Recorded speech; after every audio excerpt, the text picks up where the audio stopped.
Bienvenidos todos a Detox Teológica, en donde el propósito es desintoxicándonos para regresar a una teología reformada. El día de hoy vamos a iniciar el capítulo número 11 de Apocalipsis. Esa es la sesión número 242 y esta va a ser la parte número uno. La parte número uno porque ciertamente va a haber varias partes y el propósito de esta sesión es dar un inicio de una introducción para obtener un poquito más de contexto de lo que se va a estar hablando, ¿ok? Porque va a entrar de aquí del capítulo, versículo 1 al versículo 14, va a hablar de estos dos testigos que se habla, y después del 15 hasta el 19, de versículos, va a hablar sobre la séptima trompeta. Y la séptima trompeta, también como ponen, ¿no? Es el día de Jehová, el día del juicio final. Recordemos que todo esto ha sido paralelo y son progresivos, entonces se está repitiendo. Esto mismo lo vemos en los sellos, lo vemos en las vasijas, y todo esto se va a estar repitiendo. Entonces, terminando ahorita, porque vamos a cuando se termine el 11-19, porque va a ser lo que va a hablar sobre la séptima y entra ahí ya hasta aquí se acabó, porque viene el juicio final, hasta ahí llegó. En el capítulo 12 que viene, vamos a ver que va a volver a reiniciar todo nuevamente. Y vamos a ver ahí el nacimiento de un niño, que obviamente apunta a Jesucristo, y después habla sobre la serpiente, sobre el dragón y todo, etcétera, etcétera. Y entonces como que vamos a decir, ¿cuál es la continuidad? Por eso Apocalipsis no es un libro lineal, no es de que vamos a estar viendo que la historia se está viendo como si fuera una película lineal. No, esta se está viendo como de ese tipo de películas que van por ciclos y regresan lo mismo y otra vez y va avanzando. ¿Ok? Ha habido varias películas que se han hecho de esa manera. Entonces, está la 242 y para poder empezar, ya que se está hablando y se va a hablar sobre un templo, busqué una figura, un mapa, ¿no? Para que tengamos un poquito de concepto del templo, aunque no vamos a estar hablando de este templo en sí, un templo físico, pero como vamos a estar viendo al templo va a estar indicándose en el libro de Ezequiel, que va a corresponder a este. ¿Ok? Entonces, no es el templo de Salomón. El primer templo que se hace es, después de estar con los tabernáculos, Dios ordena, ¿ok? A Salomón para que le construya el templo. Entonces es el templo de Salomón, el primer templo. Y este va a ser el templo de Herodes porque es el que lo va a reconstruir. Entonces Herodes primero es el que lo reconstruye y este va a ser el templo que se le conoce como el segundo templo, y todo tipo de documentos, literatura, libros, va a haber ciertos que se van a estar desarrollando en este periodo y van a conocerse como la literatura del periodo del segundo templo. Como si pudiéramos decir, el primer templo, que sería del Salomón. En Salomón los destruyen los de Babilonia, y estos de aquí van a ser que los destruye después por los romanos. Y los romanos los destruyen es una fecha súper importante tener en la mente, del año 70 después de Cristo. Entonces es importante porque teológicamente ciertos libros van a depender de la interpretación de si yo considero que fue antes de la reconstrucción o después de la reconstrucción. Por eso es importante que estemos conscientes que teológicamente tenemos que considerar los tiempos, porque van a también definir mi posición teológica cuando fue, al igual que hemos visto en otras cápsulas, la cuestión también de geográfica. Y habíamos hablado de Filipo de Cesarea, donde están ahí enfrente de lo que se conoce hasta el día de hoy, las puertas del infierno, donde Jesucristo va y hace esto en Mateo 16, donde le dice que sobre de esta roca, y no se refiere a la roca digamos, como desde el punto de vista católico, que creen que es la iglesia, no, ni tampoco desde el punto de vista ahorita que ciertas personas reformadas consideran que es sobre la roca que es Cristo, la roca final es Cristo. No, ni la roca es Pedro, como lo ven los católicos, ni tampoco acá, sino se refiere a una cuestión e interpretación, se debe de ver de tipo geográfico.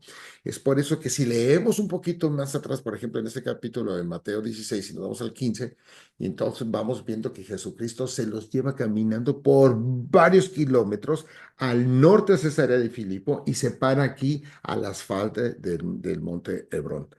Y el monte Hebrón tiene otra historia. Entonces, esto es importante entender toda esta cuestión geográfica. Por eso cuando se ha visto, y los recomiendo que vean un poco más de este tema, eventualmente yo creo que voy a hacer una cápsula de esto, para que se vea esto geográficamente, dónde van, dónde caminan, cuánto recorren y dónde llegan, qué implicaba un monte y todo. Eso se ve geográficamente. Entonces, aquí regreso a esto, al tema del templo de Herodes. Si lo veo, lo comento del templo porque va a hablar sobre ciertas cuestiones de patios. Entonces, el propósito de aquí, quiero que vean que había patios para diferentes personas, ¿no?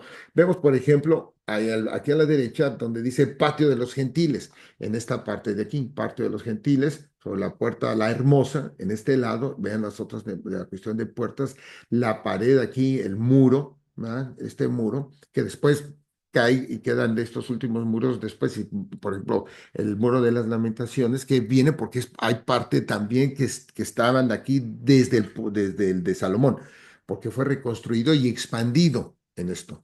Entonces, este es el que estaba en el tiempo de Ezequiel, que vamos a leer Ezequiel, pero vemos aquí estos patios de los gentiles. Están los gentiles en este lado, están en esta situación y pertenecen, y había un lugar para ellos, como había un lugar para las mujeres.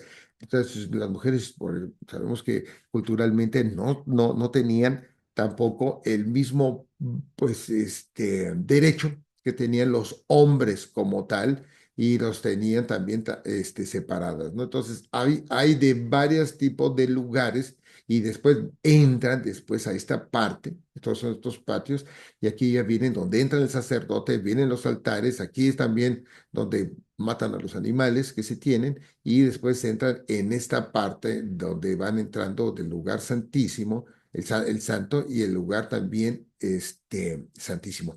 Aquí nada más, por ejemplo, aquí están las diferentes secciones y estamos viendo que aquí está este velo que va a estar entre el lugar santo y el santísimo. Entonces es importante porque el lugar donde está la presencia de Dios, donde está el santísimo, y también si ustedes ven, nada más para un poquito enriquecerlo, el comentario, el velo tenía las imágenes de ángeles y otros querubines que tienen. ¿Por qué? Porque están ilustrando, digámoslo así, el cielo como tal, pero también hay cuestiones de vegetación que van apuntando hacia y recordando lo que sería el Edén. El Edén viene a ser el primer templo, ¿ok? Es el primer templo, es el punto de contacto donde el cielo y la tierra tocan. Y ese es el punto, y después a la historia completamente que vamos siguiendo, vamos a llegar hasta cuando de la consumación del reino, y acá hay en una cuestión, porque si vemos, es la misma, una descripción parecida al Edén, pero eso es en toda la tierra. Entonces es una tierra edenizada, mejor que el primer Edén, digámoslo así. Y aquí va a ser el lugar donde vamos a estar. Por eso, cuando uno habla de que el fin del hombre no es estar en el cielo, esa es una idea romántica, una idea equivocada.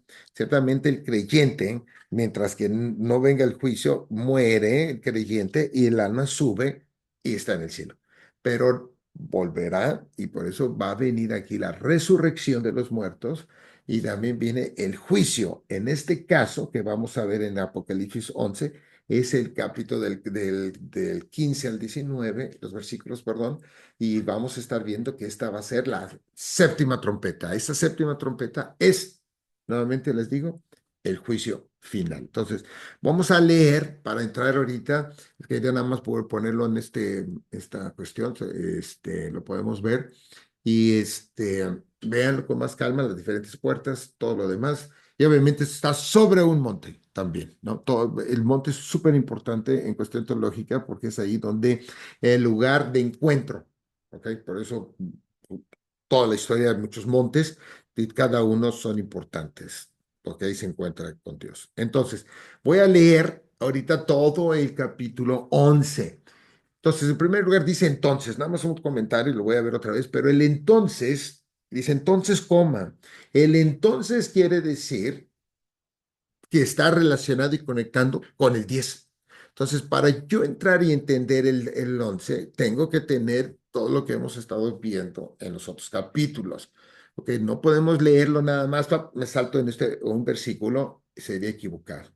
Dice, entonces me fue dada una caña semejante a una vara de medir, y se me dijo, levántate y mide el templo de Dios y el altar y a los que adoran en él, pero el patio que está fuera del templo, déjalo aparte y no lo midas, porque ha sido entregado a los gentiles y ellos hollarán la ciudad santa 42 meses. Y daré a mis dos testigos que profeticen por 1260 días vestidos de silicio. Estos testigos son los dos olivos y los dos candeleros que están en pie delante del Dios de la tierra. Si alguno quiere dañarlos, sale fuego de la boca de ellos y devora a sus enemigos, y si alguno quiere hacerles daño, debe morir él de la misma manera. Estos tienen poder para cerrar el cielo a fin de que no llueva en los días de su profecía, y tienen poder sobre a las aguas para convertirlas en sangre y para herir la tierra con toda plaga cuantas veces quieran en el cielo. Y el arca de su pacto se veía en el templo. Y hubo relámpagos, voces, truenos, un terremoto grande y grande granizo. Cuando hayan acabado su testimonio, la bestia que sube del abismo hará guerra contra ellos y los vencerá y los matará. Y sus cadáveres estarán en la plaza de la grande ciudad que en sentido espiritual se llama Sodoma y Egipto, y donde también nuestro Señor fue crucificado. Y los de los pueblos, tribus, lenguas y naciones verán sus cadáveres por 3 días y medio y no permitirán que sean sepultados, y los moradores de la tierra se regocijarán sobre ellos y se alegrarán y se enviarán regalos unos a otros, porque estos dos profetas habían atormentado a los moradores de la tierra. Pero después de 3 días y medio entró en ellos el espíritu de vida enviado por Dios, y se levantaron sobre sus pies, y cayó gran temor sobre los que los vieron, y oyeron una gran voz del cielo que les decía, subid acá. Y subieron al cielo, y subieron al cielo en una nube, y sus enemigos los vieron. En aquella hora hubo un gran terremoto, y la 10ª parte de la ciudad se derrumbó, y por el terremoto murieron en número de 7,000 hombres, y los demás se aterrorizaron y dieron gloria al Dios del cielo. El segundo ay pasó, he aquí, el tercer ay viene pronto.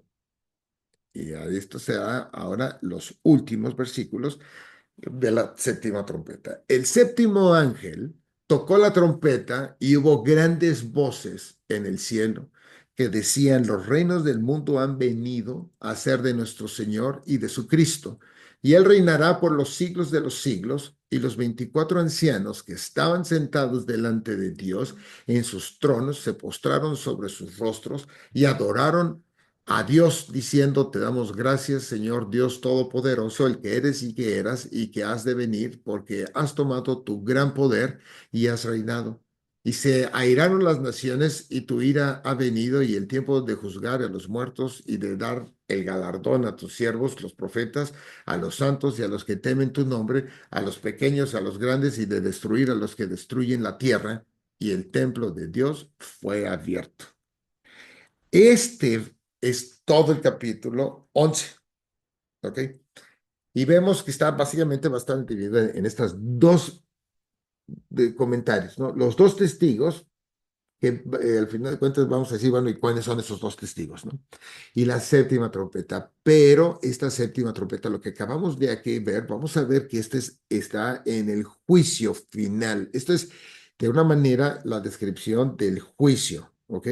Y si vemos que hay contexto parecido, están los 24 ancianos, están todos los mártires, los que mueran, y esto ya lo hemos visto en otros capítulos, así, por eso se vuelve a repetir este paralelo que va progresando, ¿ok? Entonces, estamos viendo esto y vamos a ver ahorita, bueno, tratar de iniciar, porque no vamos a ver todo, pero voy a escoger tres. Entonces, decía, habla del entonces, ¿ok?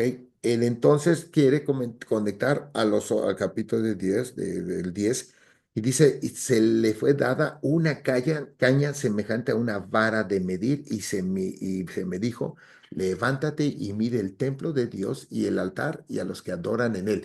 Está midiendo el templo y a las personas también. Entonces, es un poquito importante ver estos detalles, ¿no?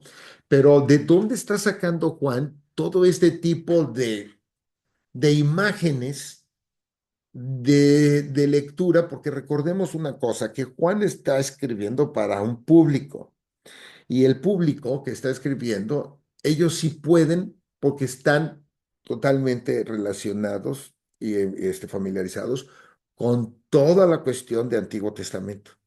Para nosotros es más difícil entender este tipo de cosas porque no estamos, primero no somos judíos, no somos obviamente hebreos tampoco, pero nosotros no tenemos, digamos, la cultura desde de chicos como ellos, de educárseles de esa manera y conocer muchísimo el Pentateuco, muchísimo todo ese tipo de qué fue lo que pasó, las historias y todo lo que tenían sus fiestas y todo lo demás, que los hace a ellos perfectamente identificados. Entonces hay palabras para ellos que inmediatamente los va a trasladar a ese tipo de cosas y entre ellos de los que los va a empezar a trasladar va a venir ahorita en Ezequiel. Entonces, cuando dice, entonces me fue dada una caña semejante a una vara y medir, se me dijo, la vara de medir, esa es una imagen que está tomada de Ezequiel y en especial del capítulo 40, que lo vamos a ver, el versículo 3.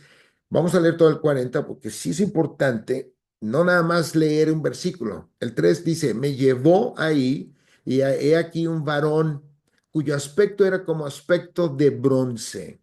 Este aspecto de bronce quiere decir que resplandecía. Es una manera de hablar de cuestión. Hemos visto de bronce, por ejemplo, cuando ahorita debemos de ver esto que de bronce como tal, y ya hemos ya hablado muchas veces también de este tipo, también nos debe de recordar directamente al Génesis. En el Génesis, por ejemplo, cuando la víbora, la serpiente, que no es un animal, es un ser, ¿ok?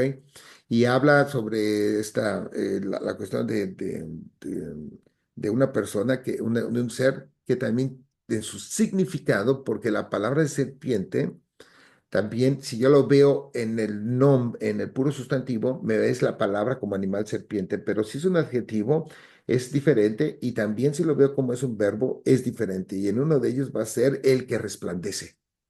Y después si vemos, por ejemplo, cuando Goliat se pone su armadura, cuando se pone la armadura también es de bronce y también va y tiene como capas y resplandece. Entonces eso está dando la figura de una serpiente, si lo queremos ver, y es ahí por eso que es el representante, digamos, de la serpiente, de la simiente de la serpiente, y David que va a estar peleando de la simiente de la mujer.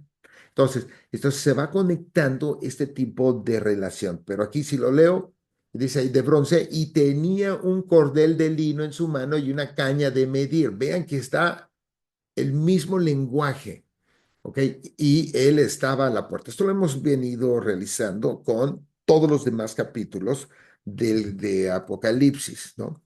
Y cuando yo creo que ya a este nivel, que en teoría este ya va a ser la mitad, literalmente, del libro de Apocalipsis, estamos viendo ya mucha repetición y es por eso que el Apocalipsis se debe de interpretar no desde el punto de vista de condiciones que están sucediendo ahorita, porque ese es totalmente dispensacional, no es reformado, ni tampoco con un Israel y estar viendo que los atacan y quién sabe qué, tampoco.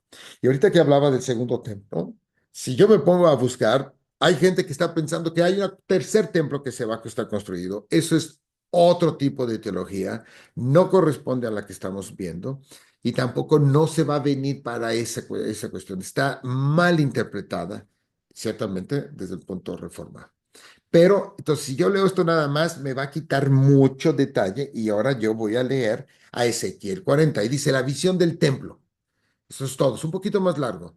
En el año 25 de nuestro cautiverio, ¿ok? Porque recordemos que estos están aquí en cautiverio, ¿ok? Estos están aquí en cautiverio, después de los babilonios, al principio del año, a los 10 días del mes, a los 14 años después de que la ciudad fue conquistada, en aquel mismo día, vino sobre mí la mano de Jehová y me llevó allá. En visiones de Dios me llevó a la tierra de Israel y me puso sobre el monte muy alto.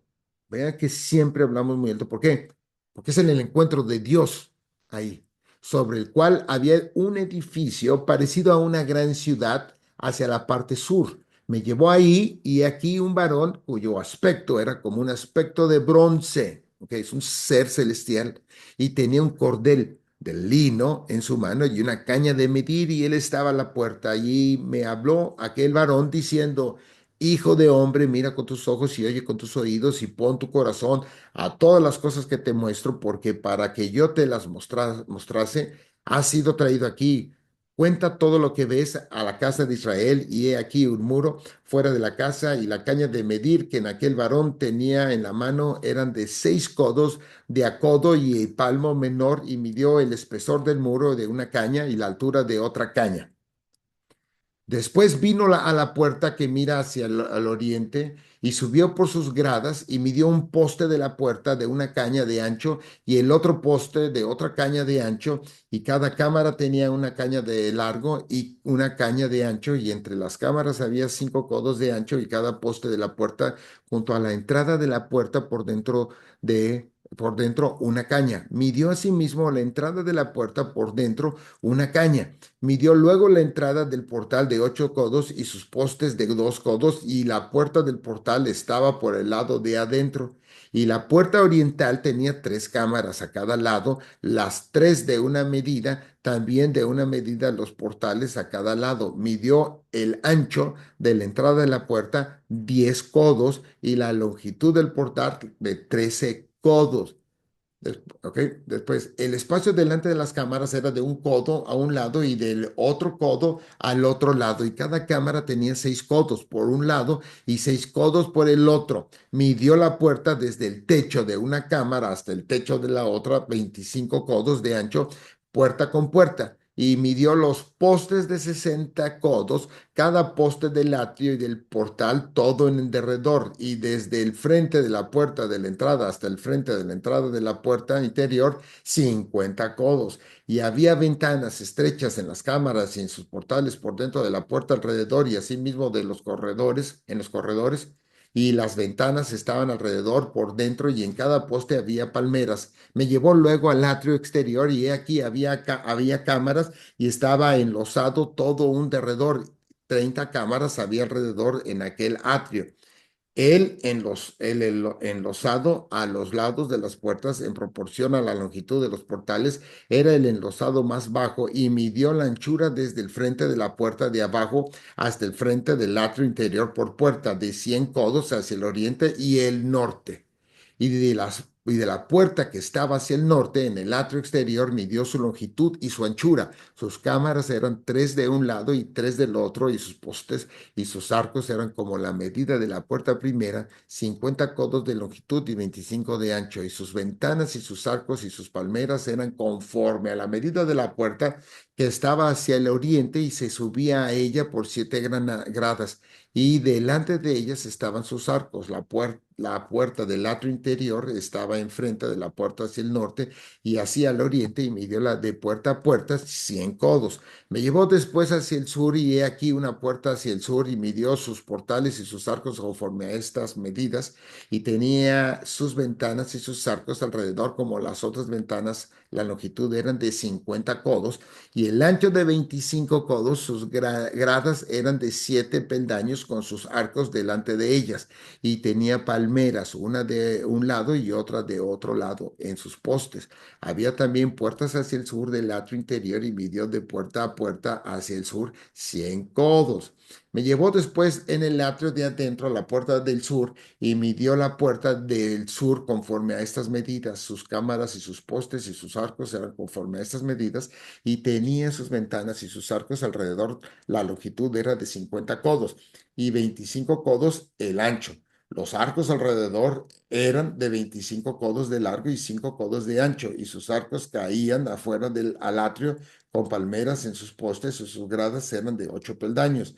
Y me llevó al atrio interior hacia el oriente y midió la puerta conforme a estas medidas. Eran sus cámaras y sus postes y sus arcos conforme a estas medidas, y tenía sus ventanas y sus arcos alrededor. La longitud era de 50 codos y la anchura de 25 codos, y sus arcos caían afuera al atrio, con palmeras en sus postes de un lado y de otro, y sus gradas eran de 8 peldaños. Me llevó luego a la puerta del norte y midió conforme a estas medidas, sus cámaras, sus postes, sus arcos y sus ventanas alrededor. La longitud era de 50 codos y de 25 codos el ancho. Sus postes caían afuera al atrio con palmeras a cada uno de sus postes de un lado y de otros, y sus gradas eran de 8 peldaños. Y había ahí Había una ahí cámara una cámara y su y su puerta, puerta, a ver por favor a ver por favor el audio. el audio.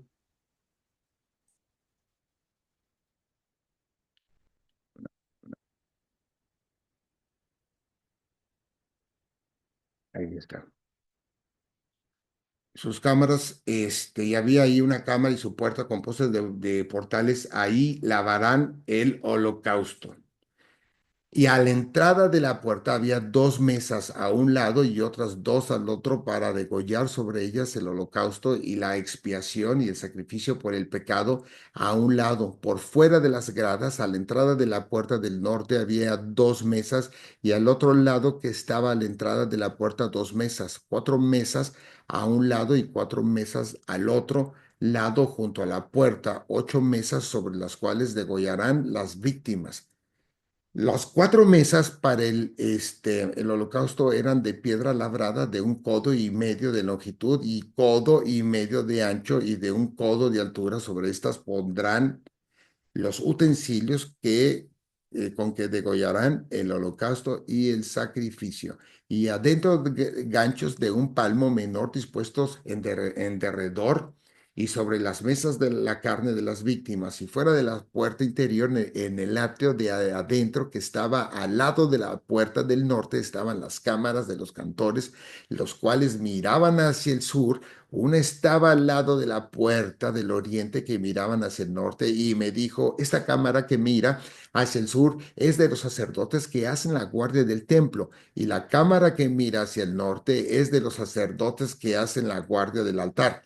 Estos son los hijos de Sadoc, los cuales son llamados de los hijos de Leví para ministrar a Jehová. Y midió el atrio 100 codos de longitud y 100 codos de anchura, era cuadrado, y el altar estaba delante de la casa.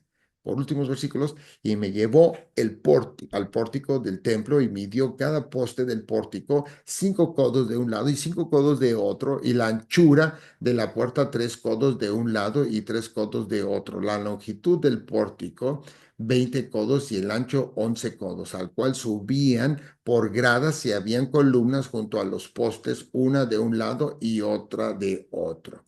Así que este es nada más el capítulo 40 de Ezequiel. Es un poquito, a lo mejor, cansado verlo, pero el propósito que queramos ver aquí es cuando le dice en el capítulo 11: que midan este templo. Y como podemos ver, el detalle es sumamente específico, ¿eh? O sea, no es un general, es sumamente detallado, la medición. Entonces, aquí es importante observar primeramente que ¿qué es lo que se refiere en la Biblia que se habla de cuestión de medir? Y en la Biblia, la palabra y el concepto de medir puede tener dos interpretaciones de acuerdo al contexto. La primera es para destruir. Lo podemos ver en 2 de Samuel, capítulo 8, en la segunda parte del versículo 2. Segunda de Reyes 21:13, Amós 7 del 7 al 9, Isaías 34:11, Lamentaciones del 2 a 8. Y también viene la otra, que es la que nosotros estamos tomando para preservar. para cuidar. Es las de segunda de Samuel 8, 2b, Ezequiel 40, del 1 al 6 que leíamos, en el 42 de Ezequiel, versículo 20, Zacarías 2 al 2, 5, etcétera, ¿no? Entonces, hay más versículos que va a ser de preservar. Ahora, nosotros podemos concluir que este es para preservar. ¿Por qué? Porque el templo sigue, el concepto, la imagen que estamos hablando sigue, no se destruye. Y vamos a ver cuál templo es, pero no lo va a acabar como templo, porque parte de este templo se va a referir ciertamente, aquí vamos a ver a Israel como lo ponen aquí en Ezequiel, pero ahorita nosotros lo estamos ya, en ese tiempo fue Israel, ahora es para la iglesia. ¿Ok? Ahorita por eso es una manera, cuestión introductoria. Entonces, esta es va a ser la iglesia. Entonces, pero al igual que midieron ese templo, acá va a ser la cuestión de la iglesia para el pasaje. ¿Ok? No se refiere a la destrucción planeada, ya que lo que, como decía, lo que se va a tener es la liberación de la ciudad. ¿Ok? Y eso va apuntando hacia a esa parte de liberación y que es la entrada, digamos, ahorita para los versículos del 15 al 19, que va a ser la séptima trompeta.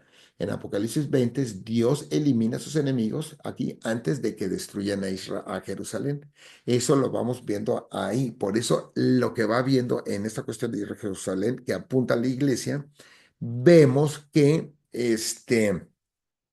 en- por eso es para preservarlo, ¿ok? Pero la pregunta después es, ¿cómo se miden personas? Vemos que allá se midieron nada más el templo, pero si vemos que en el concepto también en el griego, que naop, tau, teo, que va a significar templo de Dios, y esto en conjunto, porque viene en como habíamos visto en el versículo 19, versículo 9 del capítulo también habla del cielo, del templo, pero va relacionado con ahora o ente, auran, en el cielo. Entonces, eso es cuando habla el 19, y el templo de Dios fue abierto en el cielo. Entonces, observemos que digo, bueno, entonces este es, es el templo que está en el cielo y el arca de su pacto. Vean que esto es símbolo, el arca del pacto se refiere al tabernáculo, se veía en el templo. Y eso es lo que está ahí, el arca del pacto, que esa era de lo que se guardaba y estaba la presencia ahí de Dios. Pero es la misma imagen de Antiguo Testamento en el último libro del Nuevo Testamento. Y después hubo relámpagos, recordemos que relámpagos, que es parte de la presencia de Dios, voces, truenos, un terremoto y grande granizo. Entonces, esa es parte de lo que está aquí, estos relámpagos, voces, truenos y terremoto. Esto es parte del juicio que se está teniendo. ¿Ok? Y lo hemos visto que va a ser terrible que hemos visto en otros de los capítulos pasados, que también se ha ya hablado del juicio final, pero por ejemplo hablando de los sellos. ¿Ok? Entonces, esto es igual. Ahora bien. La mayoría piensa que se refiere a la medición del templo en sus días, en los días de Juan. ¿Ok? Esto implica entonces que Apocalipsis se escribe antes del año 70 antes de Cristo. Es una posición amilenialista. Para los preteristas parciales también les favorece, pero para otros que van a estar de otro tipo de doctrina dispensacional, este Apocalipsis, los comentarios es lo contrario en Apocalipsis 11 porque califica o define el templo de Apocalipsis 11:1. Entonces ellos dicen, bueno, este me está poniendo al otro en lo que habla en el versículo 1 por el mismo capítulo, así que ambos son templos celestiales, un templo espiritual como tal. Y esto implicaría que el Apocalipsis fue escrito después del 70. Vean la diferencia en la posición doctrinal. Así que, por ejemplo, si ellos además lo están interpretando de esta manera, entonces va en contra de la interpretación porque ya están asumiendo y están dando un simbolismo a lo del templo al aplicar, que entonces aplica para el templo el uno que es también el espiritual. Y para esos dos templos, dice, uno califica al otro y son celestiales. Entonces, vamos viendo que el punto principal de que nosotros nos vamos a estar implicando y vamos a apuntar hacia la iglesia después. Así que esto ahorita como introducción. Vamos a irnos un poco más despacio para poder tener un concepto y después voy a ver rápidamente así algo más del 11 para poder de juntarlo con estas introducciones y tratar de pegar todo, porque hay muchas cuestiones diferentes. Vea, vamos a ver más adelante los días de las 42 semanas, los 1260 días, etcétera. Y de una manera voy a comentar algo de los calendarios, que está súper importante ver los diferentes tipos de calendarios, el cual es el cual uno utiliza y cuál es lo que va utilizando, tanto, por ejemplo, lunares, solares y también cuáles utilizaron en ese tiempo, porque tienen que cambiarse para poder, digamos, empatar este tipo de doctrina, ¿ok? Entonces es importantísimo. Todas estas cosas tenemos que entenderlas para que el concepto teológico se afirme. Los invito entonces a que vuelvan a escucharlo y continuaremos, ven, y vamos a continuar en la próxima sesión.